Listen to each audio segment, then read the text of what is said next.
Hey everybody, I hope you guys are all having a fabulous day. That's so cringe, sorry about that, but I hope you guys are having a good day. This here is a philodendron that's very near and dear to my heart. I really love this one. It thrives off of neglect. It's just a really good one. This is Philodendron mamei or mamei. It's closely related to Philodendron McDowell, Philodendron plowmanii, bunch of other creeping philodendrons, of which it's honestly misrepresentative as. I've seen this actually sold as Philodendron sauteroy a lot. So just something to be mindful of when buying plants. Sometimes they have the wrong name. Isn't that beautiful? Ah, sorry. It makes me so happy. But so this over here is Philodendron mamei. It thrives off of neglect. It's a very large trailing philodendron.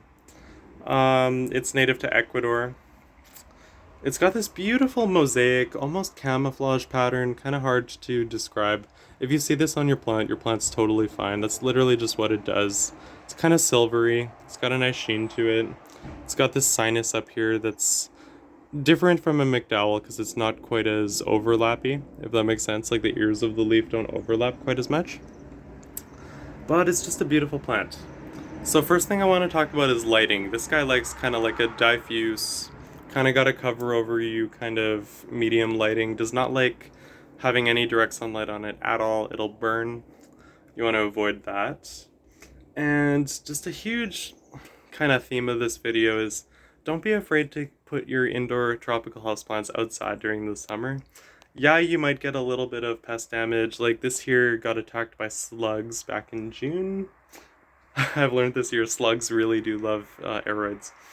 But oh yeah, this is the Araceae family. It's not edible. It's quite toxic actually. Yeah, but it has a beautiful ruffled petiole here. I don't know if you can see. That's kind of one of the ID features of this plant. It's trailing. The caterpillars on this are green, so it doesn't get that like kind of nice purpley red color that some other plants have. If your leaves get stuck like they do on other philodendrons, what you can do is you can put a little bit of water on it and then you can try to dig it out with a Q-tip. I don't really recommend that just for the reason that it's not worth breaking this big leaf that you have up here. Like it's just, you're taking a big risk there. This guy's a spider mite magnet. If you have spider mites, maybe quarantine this from your other plants because they'll go right after it. It'll turn yellow and it'll be ugly. Unlike a lot of other philodendrons that are crawling, I think this one's quite suitable for a moss pole actually.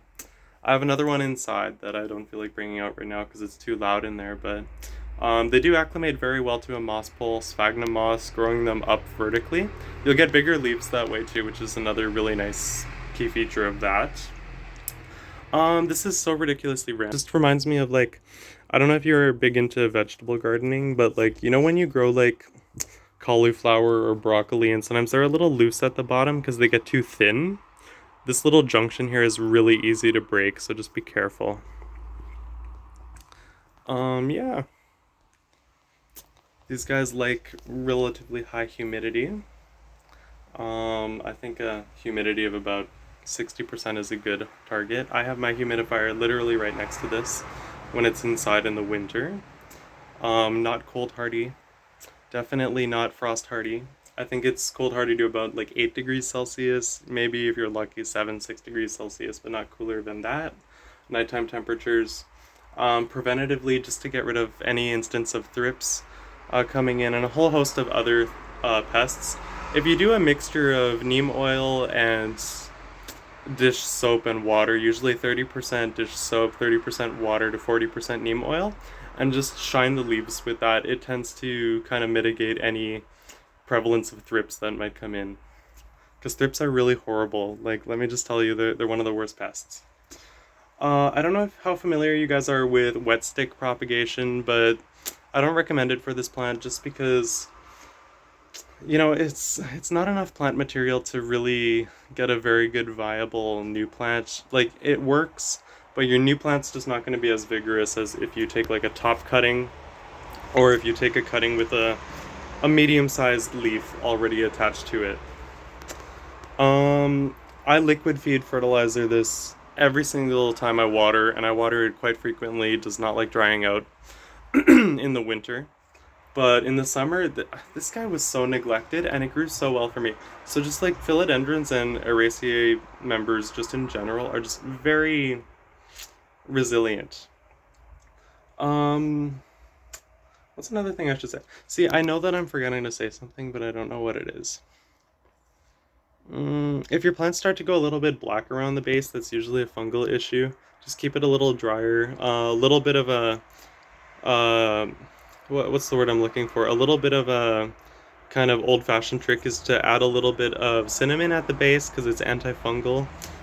It's antimicrobial. So if you put a little bit of just like cooking cinnamon at the base, if your plant has a little bit of that sooty kind of moldy kind of fungus on the bottom, that works fine. Um, the backs of the leaves are super cool too, by the way. If you're gonna propagate this one, I recommend propagating in August just because things start to get a little cooler, but they're still warm and humid enough to be able to generate those roots. But honestly, okay, you know, if you're gonna propagate these in water, I really recommend putting a little bit of perlite in there just because they like to have something to anchor their new roots on. Wait till the roots are a couple of inches long too, because if your roots are too short, then it's just gonna have a little bit of shock when it gets back in a pot. Um, I really have to repot this one. As I said, I completely neglected this during the winter. It's starting to come out of the bottom, as you can see here. I'm gonna repot it into a clear orchid pot too, which is, I think, the best way to go for philodendrons in general. I hope I answered any questions you guys had with this. I'm gonna make a video on Philodendron ploumanii. I got one over there. It's just so beautiful. Really proud of this plant. Actually, you know what? I'm gonna be a little spontaneous. I'm gonna show you. Whew. This guy over here. Look at that new leaf. So yeah, trailing philodendrons, they're really beautiful. I think this is prettier than Philodendron linamii, honestly, with the pink. Yeah. So have a good day. Thank you for watching my chaotic plant videos. Feels good filming these videos again. And have a beautiful day. Thank you.